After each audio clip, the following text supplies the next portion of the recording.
Assalamualaikum warahmatullahi wabarakatuh.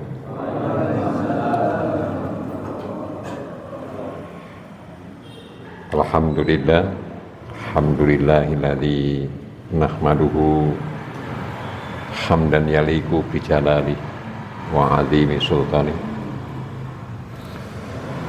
wa nasta'inuhu isti'anatan man la hawla lahu wa la quwata illa bih. Asyhadu an la ilaha illallah wahdahu la syarikalah la syarikalahu fi rububiyatih la syarikalahu fi uluhiyatih la syarikalahu fi asma'ihi wa sifatih. Wa sallallahu alaihi wa ala alihi wa sahbihi ajma'in. Amma ba'du. Alhamdulillah, jamaah sekalian, malam hari ini kita sama-sama kembali bisa hadir dalam rangka kita bersama-sama menambah wawasan, menyimak nasihat terbaik di dunia ini, yaitu nasihat dari Al-Quranul Karim, kalamullah, dan nasihat dari Rasul Sallallahu Alaihi Wasallam. Salawat dan salam kita sampaikan teruntuk Nabi kita Muhammad Sallallahu Alaihi Wasallam. Jamaah yarhamukumullah, di malam hari ini nasihat kita sampai ke bab 93 dari buku Riyadhus Shalihin ini, masih dalam Kitabul Adab,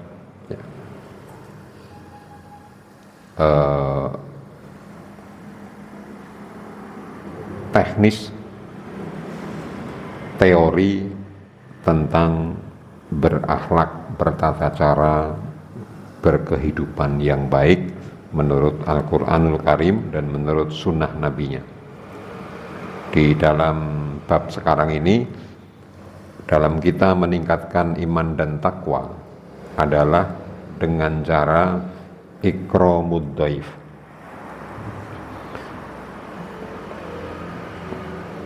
membuat tamu yang ada, yang datang kepada kita ini menjadi mulia, memuliakan tamu. Di salah satu di antara cara bertakwa itu adalah memuliakan tamu. Ya. Di pertemuan-pertemuan yang lalu sudah saya sampaikan berulang-ulang bahwa iman dan takwa khususnya adalah bukti daripada ketakwaan ini. Di Al-Quran dan di hadis itu jauh lebih banyak yang sifatnya kegiatan sosial daripada yang kegiatan ritual. Nah, barangkali jarang sekali terbetik di tengah kita bersama usaha meningkatkan takwa, judulnya memuliakan tamu.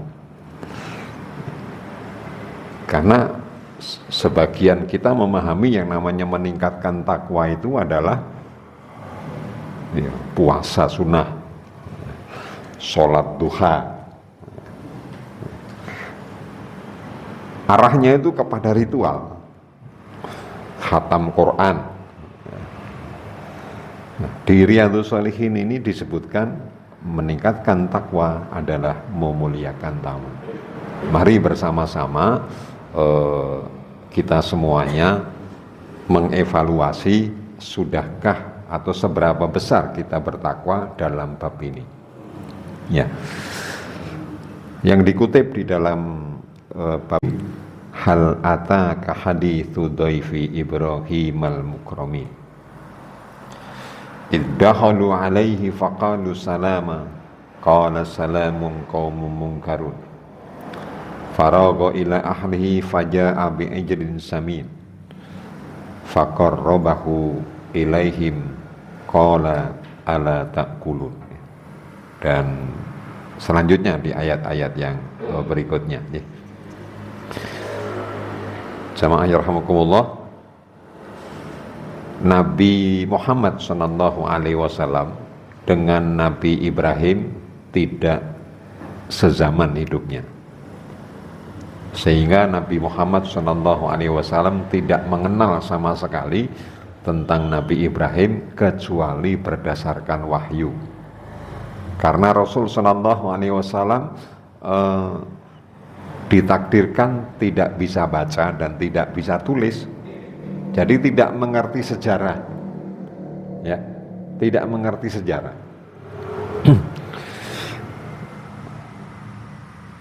Meskipun sempat menjadi tuduhan negatif dari orang-orang yang tidak suka kepada Islam, Nabi kok tidak intelek, ya kan? Ini diantara jamaah ini ada nggak yang tidak bisa baca? Ada nggak? Nggak bisa baca tulisan gitu, ada nggak? Nggak ada kan? Seandainya ada, malu nggak? Tentu malu sekali. Ya, tentu malu sekali. Baca ini Ibu Budi nggak bisa. Ya, itu kan lambang kebodohan. Tidak bisa baca itu. Tidak bisa tulis adalah juga lambang kebodohan. Maka Rasul sallallahu alaihi wasallam sempat dituduh sebagai nabi yang ketinggalan zaman. Tidak intelek. Tapi kemudian jamaah yarhamukumullah, yang terjadi tidak demikian. Ini adalah ketetapan Allah Subhanahu wa taala supaya Rasul sallallahu alaihi wasallam murni di dalam menyampaikan wahyu apa adanya, tidak ditambah, tidak dikurangi, tidak tercampur dengan intelektualitas seseorang, sehingga menjamin keaslian dan kemurnian Al-Quranul Karim. Jamaah sekalian, masih ingat bahasa Indonesianya Nabi? Masih ingat? Bahasa Indonesianya Nabi masih ingat? Ya, masih ya? Regu A masih ingat? Lupa? Lupa ya. Kalau regu B gimana? Ini kan pelajaran SD. Ada yang masih ingat Nabi bahasa Indonesianya?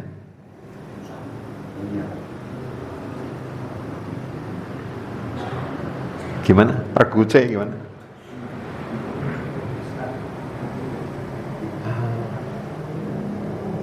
Ya, ya enggak apa-apa, namanya juga lupa apa belum tahu sih? Kalau penyampai wahyu, alhamdulillah luar biasa. Ya. Jadi Nabi itu bahasa Al-Quran, bahasa hadis, bahasa Arab, bahasa kitanya itu adalah pembawa berita besar. Pembawa berita besar. Kenapa berita yang dibawa oleh Nabi dinyatakan besar? Karena salah satu diantaranya adalah Nabi itu memberitakan tentang kejadian masa lalu yang tidak sezaman dengannya. Ya. Nabi bisa cerita tentang kejadian langit pertama kali. Nabi bisa cerita tentang Nabi Adam alaihi salam. Nabi bisa cerita tentang Nabi Lut alaihi salam. Nabi bisa cerita tentang Nabi Musa alaihi salam. Padahal tidak hidup sezaman.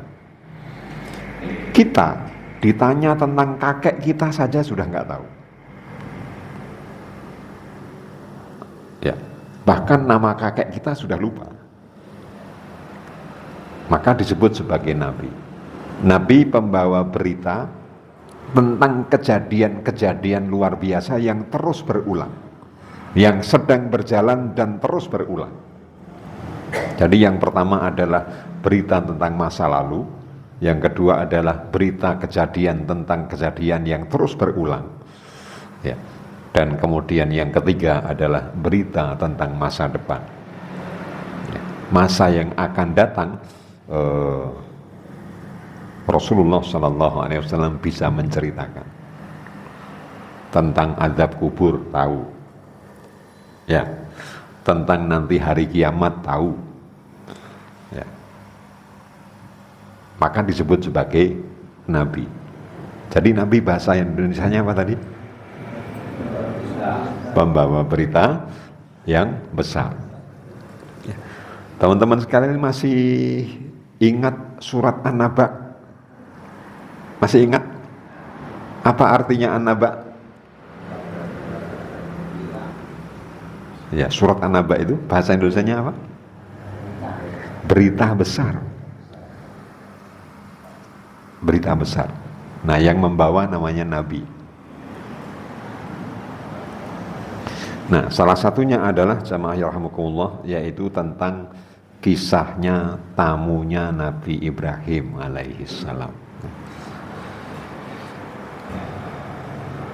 Sudah datangkah kepadamu tamunya Nabi Ibrahim, ya, yang mulia? Ketika mereka masuk, ya, dinyatakan mereka karena lebih dari dua, ya, tamunya lebih dari dua, ya. Tamunya berapa?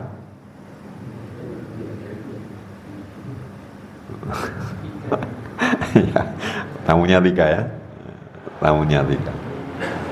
Siapa saja?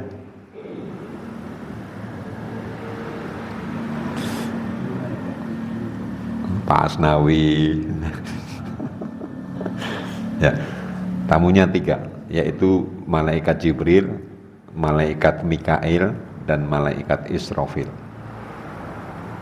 Jenengan kalau ketamuan tiga itu bagaimana?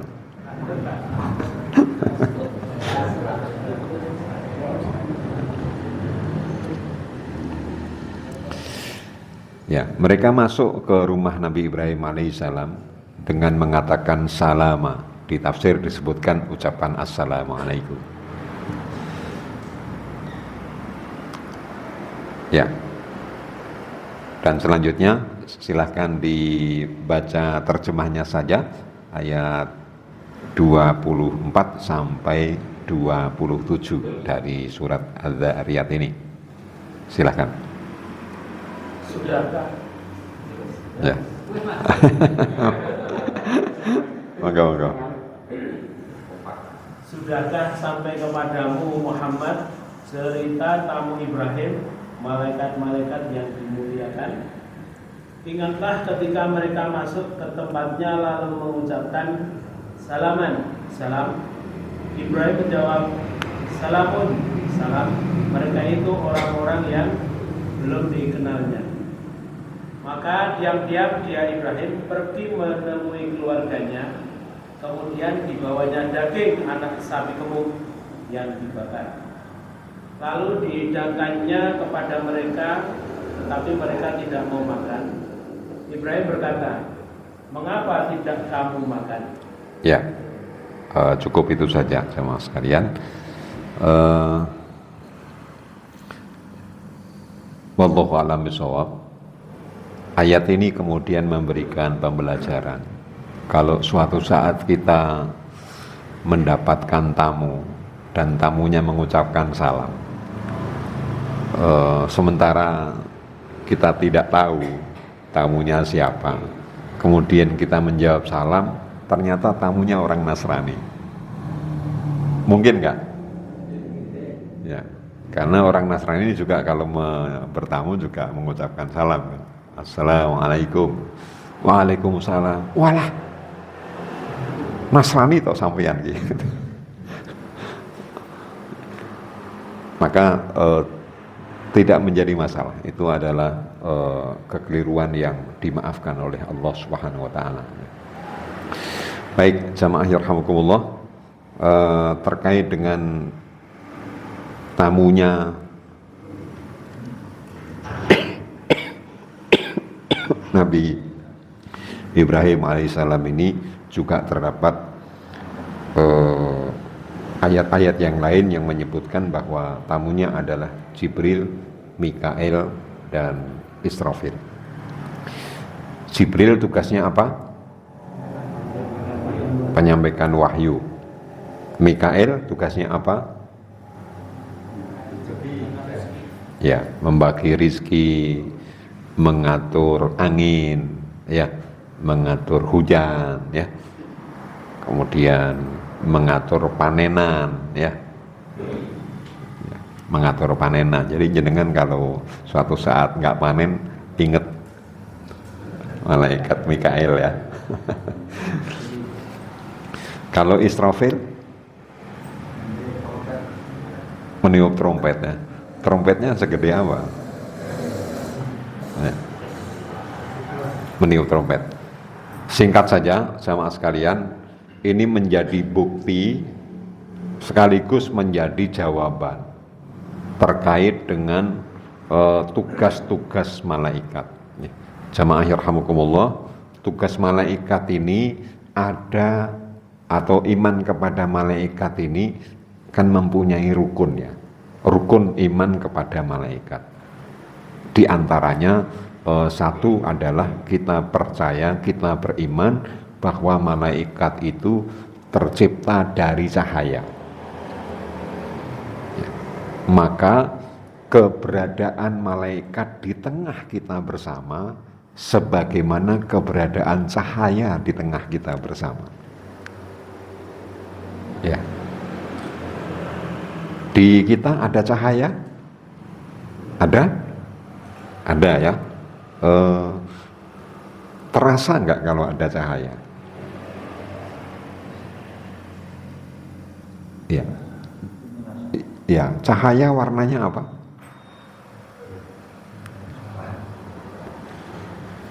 Ya, warnanya cahaya apa? Hijau. Ya. Kemudian kecepatan malaikat berarti sama-sama dengan kecepatan cahaya. Berapa kecepatan cahaya? Ya, ini pelajaran yang lalu. Dah lupa semua. Kemudian yang kedua adalah beriman atau percaya dengan bahwa malaikat itu jumlahnya tidak ada yang tahu kecuali Allah Subhanahu wa taala. Jumlah malaikat itu berapa? Tidak ada yang tahu kecuali Allah Subhanahu wa taala. Ya. Ya, sekarang bayangkan saja setiap manusia, setiap kita ini yang mengiringi malaikat yang mengiringi itu kan tidak hanya satu. Malaikat apa saja yang mengiringi kita? Satu, malaikat raqib. Terus malaikat atid. Terus malaikat apa lagi? Mbon. Hah? Ya. Minimal yang di sekeliling kita ini kan ada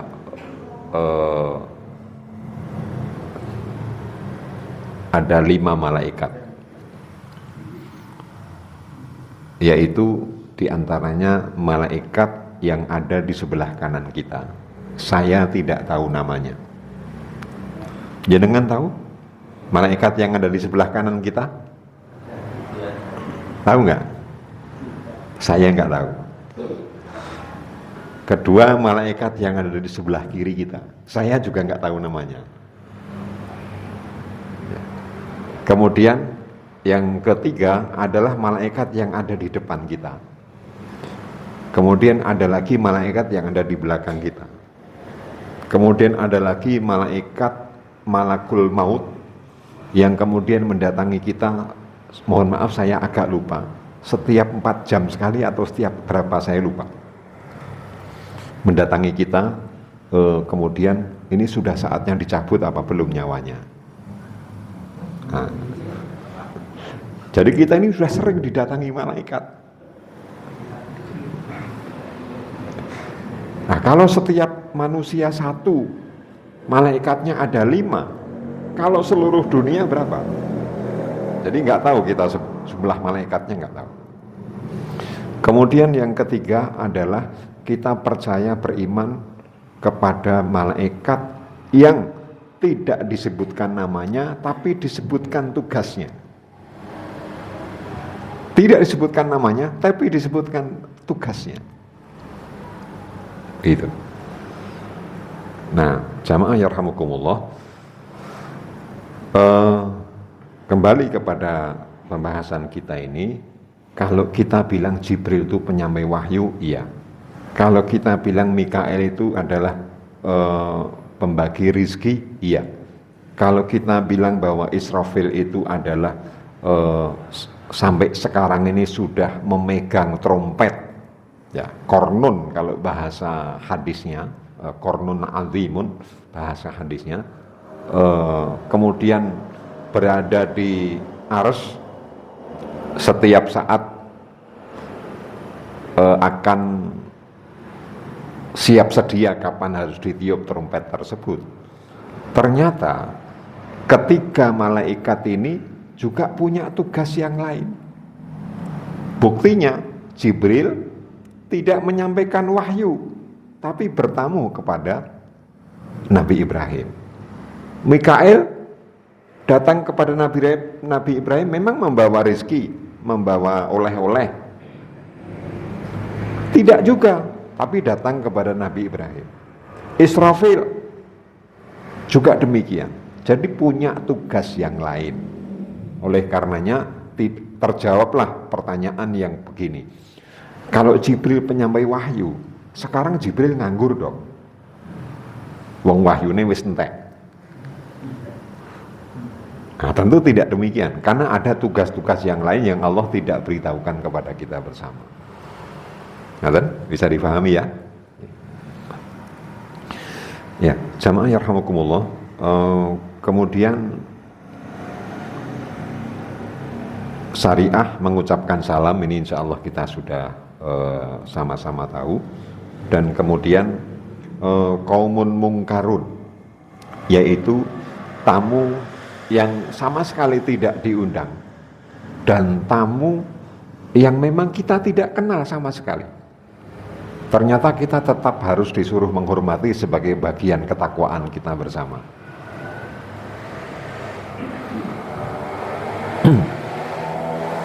Ya, meskipun ini bisa dibilang masih belum familiar di tengah kita bersama. Jenengan kalau kedatangan tamu, kemudian tamunya sales, akan merespon apa? Akan kita respon bagaimana kalau tamunya sales?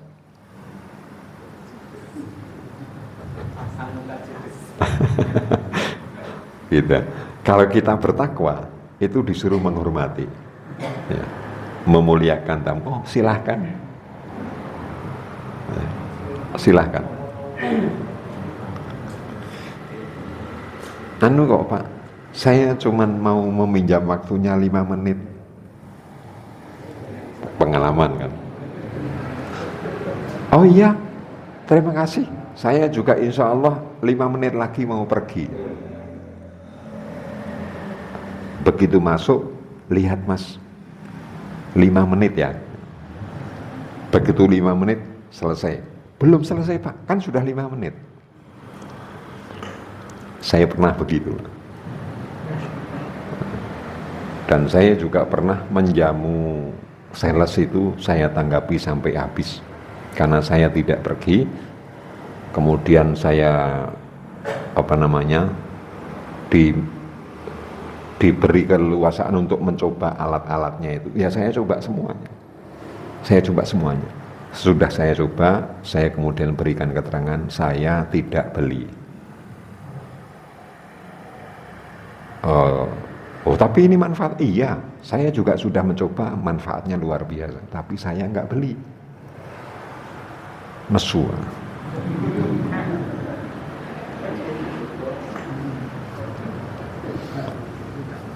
Nah, saya singkatkan saja sama sekalian. Jadi kita menjamu tamu ini pertama adalah meskipun tamunya tidak kenal, kita berusaha untuk menyambutnya dengan sebaik-baiknya. Bukan karena apa-apa, karena kita menjalankan ketakwaan kepada Allah Subhanahu wa taala. Yang kedua adalah kita ini adalah langsung mencarikan suguhan. Jadi kalau ada tamu itu, kita langsung mencarikan suguhan. Kemudian mencarikan suguhannya itu nggak usah ngomong. Nggak usah ngomong. Sik tak gawe wedang sik yo. Nggak usah. Pokoknya toko pergi, kemudian datang, kemudian bawa suguhan. Jadi segera bawa, secepat mungkin bawa suguhan. Nah, jenengan kalau pengen disuguh grameh itu bertamu ke Mas Didin.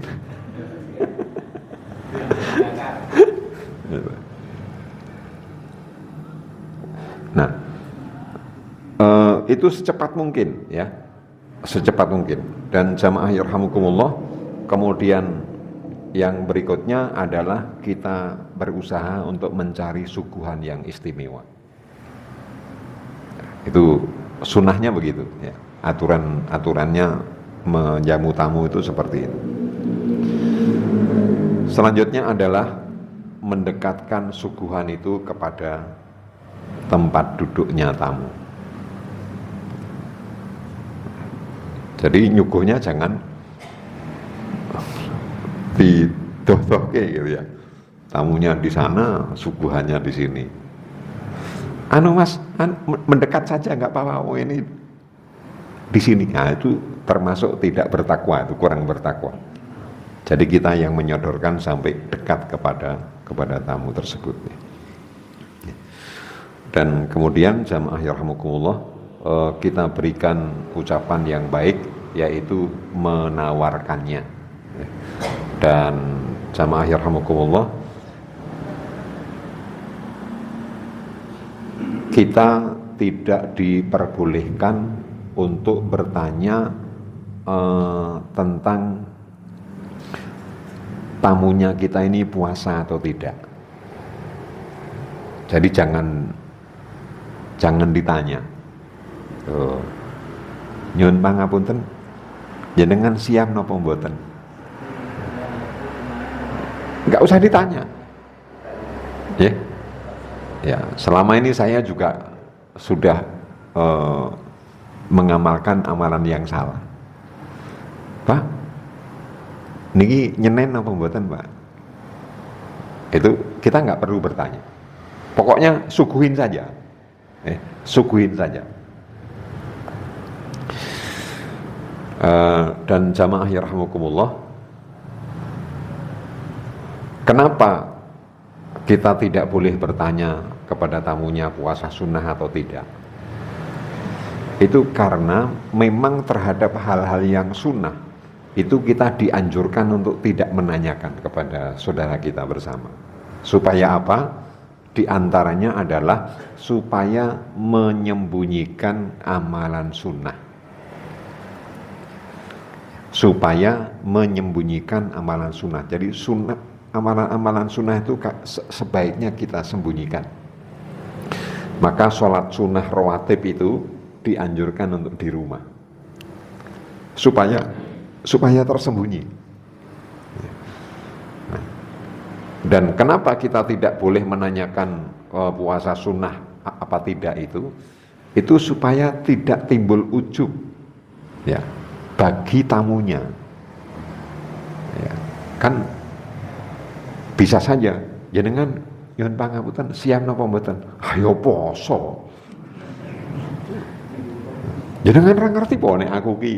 Nah, kan jadi panjang kan. Maka enggak usah ditanyakan. disuguhkan saja, ya, disuguhkan saja. Ya, jamaah yarhamukumullah.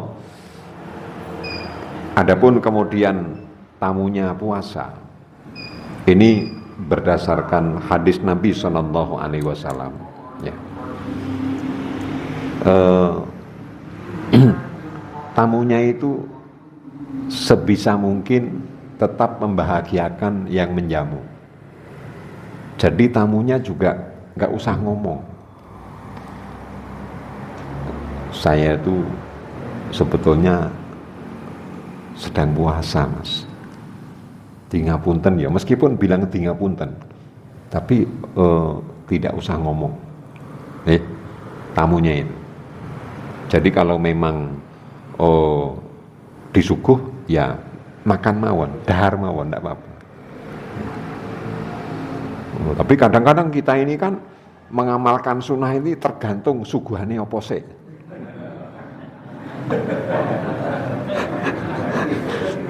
Ya.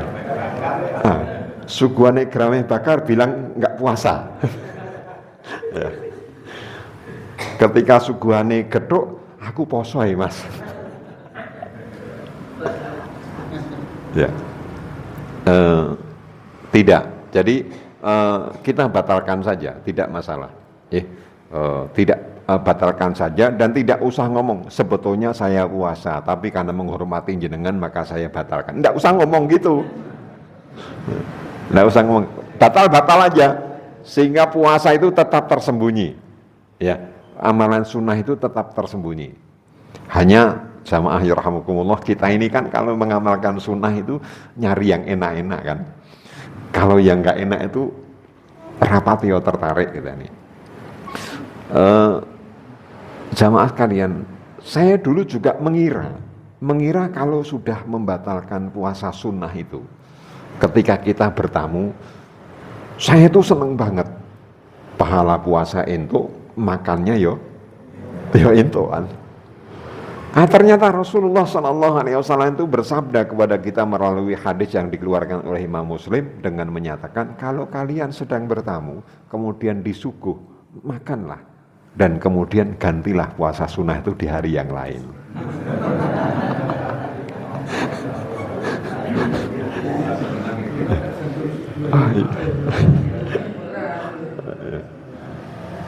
Saya tuh antara kaget dan senyum-senyum sendiri gitu, membaca hadis itu. Hadis itu dikeluarkan oleh Imam Muslim. Ya. Jadi kemudian sekali tempo bisa saja kita ini kemudian hari Senin disuguh, kemudian kita batalkan, Selasanya kita puasa. Ya. Selasanya kita puasa. Loh, Selasa kok puasa? Iya, membayar kemarin suguhan.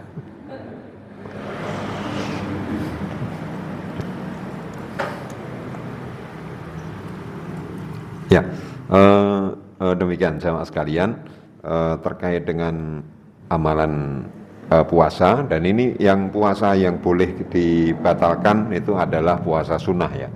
Kalau yang wajib tentu tetap tidak diperbolehkan, tapi kalau puasa sunnah langsung saja dibatalkan dan tidak usah ngomong-ngomong, tidak usah ngomong-ngomong. Dan jamaah yarhamukumullah, saya belum bisa memahami Nabi Ibrahim kok bisa secepat itu menyajikan daging sapi bakar. Secepat itu saya belum bisa memahami. Ya, karena kan nyembelih sapi ya suwe kan, bakar ya suwe, belum nyalakan arengnya ya lama kan. Tapi ini bilang cepat sekali. Jadi saya tidak tahu. Sementara Nabi Ibrahim kan belum punya kulkas saat itu kan.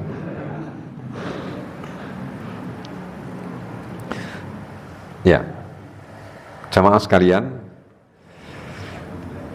secara singkat inilah yang disebutkan dalam buku Riyadhus Shalihin ini, yaitu dalam kita meningkatkan ketakwaan adalah dengan cara memuliakan tamu dengan tamu yang istimewa. Dan jamaah sekalian, pertemuan ini juga ada batasan-batasannya dari Rasulullah SAW, yaitu di hari pertama dibuat seistimewa mungkin. Hari kedua kalau memang orangnya nginep, maka kemudian masih dibuat istimewa. Kemudian hari ketiga bisa dikurangi keistimewaannya. Kemudian hari keempat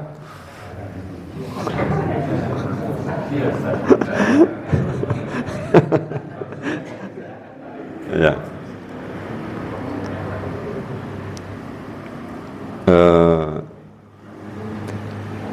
Hari keempat kemudian tamunya diminta pengertiannya, ya.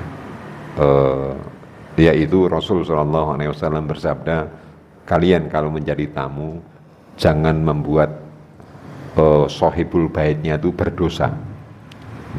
Jangan membuat sohibul baitnya itu berdosa. Loh, kok berdosa? Bagaimana Rasul? Iya, karena sebetulnya sudah nggak ada apa-apa. Sampai kemudian tamunya itu terpaksa harus berhutang ke warung tetangga. Nah ini kemudian menjadi berdosa akhirnya. Maka jamaah yarhamukumullah, kita sebagai tamu juga punya adab-adab yang baik. Jamaah sekalian, sementara itu dulu yang kita sampaikan. Kalau ada yang mau menambahkan atau yang menanyakan atau mendiskusikan, kita persilahkan. Pengalaman saya Pak Ustaz, waktu kecil saya pada Amin dan keluarga saya pengalaman yang pada memang saya akan saya saya mau pinjam KTP untuk itu di naik kanan. Saya waktu itu masih ingat saya puasa, tapi di tuan rumah itu mau berjudi. Saya lupa betul puasa. Saya minum enak banget, hangat, manis. Saya habiskan sekaligus. Habis itu dia bagi KTP, saya pamit pulang. Jalan dalam perjalanan setelah keluar rumah itu, saya lupa minum itu tadi, tapi betul-betul lupa. Saya nyangkutkan apa enggak? Ya. Nyangkutkan apa enggak? Yeah. Ada tahu gorengnya enggak, Pak?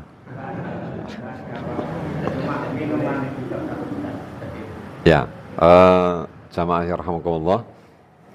Satu, menurut hadis Rasul sallallahu alaihi wasallam bahwa orang yang berpuasa kemudian lupa dan kemudian makan sekenyang-kenyangnya itu adalah rizki dari Allah Subhanahu wa taala.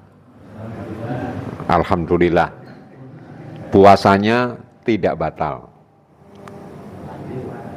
Tetap lanjut saja meskipun sudah jam 5. Ya. Kemudian yang kedua adalah kita tidak perlu membayarnya.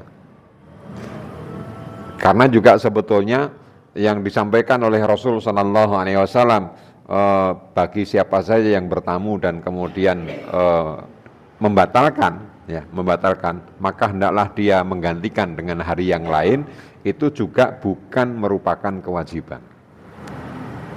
Ya, bukan merupakan kewajiban. Seandainya kita tidak mengganti juga tidak masalah.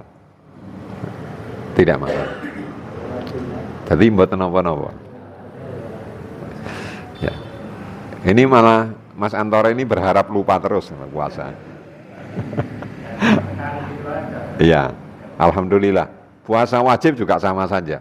Ya. Puasa wajib kemudian lupa dan dahar sampai kenyang, ya tidak masalah. Enggak masalah. Kecuali baru pertengahan ingat, si sanke, ya itu lain lagi. Ya. Nonton, Pak. Ya. Cukup. Meneruskan pengalaman, tapi kalau saya bukan pengalaman. Ini seandainya kejadian puasa sunnah. Namun kita bertamunya itu jam 5 sore. Dia disuguhi makanan. Yeah. Nah biasanya itu ada yang saking menghormati sekali tamunya, jadi makanannya itu sampai disodorkan ke tamunya. Yeah. ada sebentar lagi kan buka puasa. Iya. Ustaz tadi menyampaikan kalau kita menjalankan ibadah sunnah sebisa mungkin disembunyikan. Iya. Nah akhirnya terpaksa karena disodorkan terus kita ngomong mohon maaf ini sebentar lagi kan buka puasa. Iya. Jadi saya ngambilnya kan sebentar lagi kalau sudah ada itu karena ya kita sudah mulai dari terbitnya matahari sampai menjelang terbenamnya itu kan juga sudah cukup lama kita berpuasa. Iya. Jadi kalau kita ngambil kan ya panas sedikit lagi kan ya. Mana ya terpaksa kita kan harus sebentar lagi ini ada nanti tak sekalian buka lah. Gitu kan. Sama saja kita menyampaikan ibadah sunnah kita. Ya. Kalau kita itu berpuasa. Ya. Nah itu gimana? Tidak kita ambil atau kita ambil itu bagaimana Ustaz? Ya. Kita gitu. Wallahu a'lam bishawab. Kalau menurut para ulama-ulama salaf, ya, para ulama-ulama salaf itu menyebutkan kepada kita bersama, kalau terjadi hal yang demikian, maka kita cari acara, ya, nyusun acara, tidak usah berbohong, tapi nyusun acara sehingga kita tidak mengungkapkan bahwa kita puasa. Ya. Misalnya ke kamar mandi dulu kan gitu. Mohon maaf saya izin ke kamar mandi dulu kan. Iya, nggak pipis ya dipipis-pipis ke. Ya. Iya, ngulur waktu saja. Atau mungkin pokoknya supaya tidak ngomong bahwa saya sedang puasa. Itu nasihat para ulama salaf kita seperti itu. Ya. Dan kemudian bagaimana kalau misalnya ternyata tetap harus disodorkan begitu? Itu bergantung kepada sohibul baitnya. Sohibul baitnya itu memaklumi apa tidak dengan kalimat kita. Kalau memang memaklumi puasa maka tidak menjadi masalah, kita sampaikan.